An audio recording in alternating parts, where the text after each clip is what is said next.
There's growing interest in a number of cities and states to try to fund universal pre-kindergarten programs. Philadelphia is the latest city that wants to create one.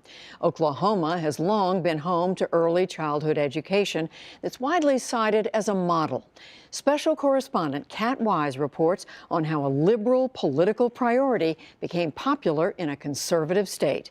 It's part of our education series on Tuesdays, Making the Grade. A is for apple, apple. In Oklahoma, the ABCs start before kindergarten. D is for dog. Children here begin public education at just 4 years of age, some as young as 3.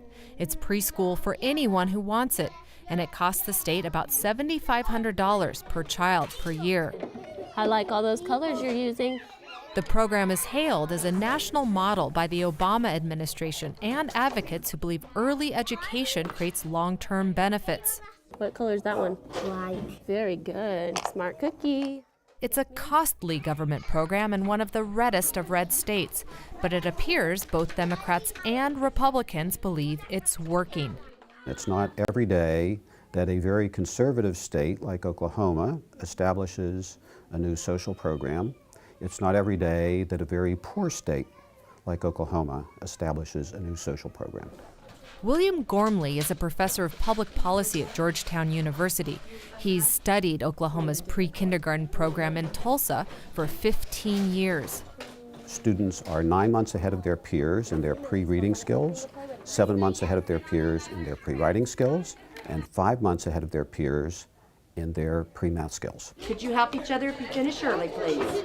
Those differences were obvious to Lee Elementary School teacher Patty Eaton from the start. Their skill level was quite a bit above the other children that were coming in without the pre-K program. It was pretty incredible to see the difference between the two.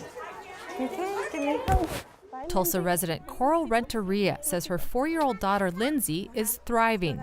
She's only been in pre-K for about 2 months and she's singing everything, like her ABCs. What are the songs you sing? A, B, C, D, E, I, G. At kindergarten entry in Tulsa, the single best predictor of a child's verbal test scores is not race or income, but whether that child was in pre-K the previous year. Yay, good job. While the research shows early gains for the children here in Oklahoma, the big question is, will those gains persist in later years?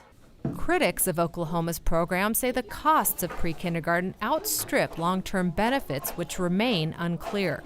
There's some positive outcomes for the kids, but then by 2nd grade, 3rd grade, those fade out. Lisa Snell is an education analyst at the Reason Foundation, a libertarian think tank.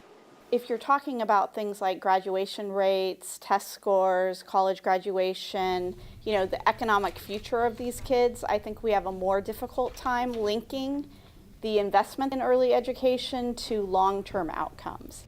Snell points to Oklahoma's 4th grade reading scores, which have remained stagnant since universal pre-K was introduced. So far, they've had a pretty mediocre response at best in terms of the progress that their kids are making later in school. Remember how we were talking about things that we were thankful for? Yeah.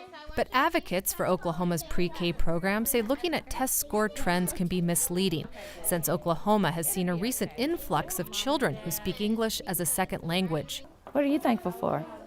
Principal Ray Narrow of Tulsa's Sequoia Elementary School says more students are showing up at school less prepared. My demographics are very challenging. I have parents who have an elementary education raising their kids, so our kids are not learning at home like they should. So not only are we teachers, we're parents, we're teaching social skills, we're teaching emotional skills, we're teaching academic skills, so it's difficult.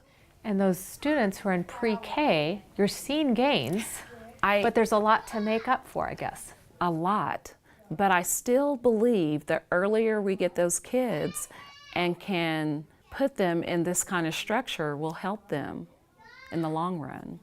Right now you can look at the pictures. It falls on pre-K teachers like Keegan Waters to bridge that learning gap. 4 kids in my class out of 20 are speaking only Spanish when they walked in the door.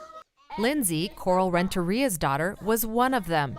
Her first language is Spanish. In 2 months, she's caught up on her English. Like, I couldn't imagine. In just 2 months? In just 2 months. I'm very, very happy. Across the country, 44 states pay for some version of pre-K classes, but only 4 states and the District of Columbia offer universal preschool. The fact that all residents, not just families with low income, can enroll here could be why the program receives wide political support in a conservative state like Oklahoma. Whether you're talking about urban areas or rural areas or suburban areas where you have middle-class families that tend to get out and vote, we've come to expect that there's going to be a 4-year-old program there. Constituents and say we're going to do away with this free early childhood program that you've been counting on. Can I mix colors? Can you give me a purple? Take director of the Oklahoma Policy Institute. Nobody has decided to go out to the... She's a Tulsa mother who entered her 4-year-old daughter Lucy in her neighborhood pre-K program. And I'm very proud of it as a Tulsan and as an Oklahoman to have a program like this that's so great. Dover Spike loves a high-quality instruction. Oklahoma pre-K teachers must have a college degree, an early education certificate, and they are paid the same salary as all K-12 teachers. As a parent, I am thrilled that this program exists, but preschool is more beneficial to disadvantaged children. And if we're looking at the amount of money we're spending on the program, where can that money go to best serve our citizens? And the money is best served for children who truly need preschool.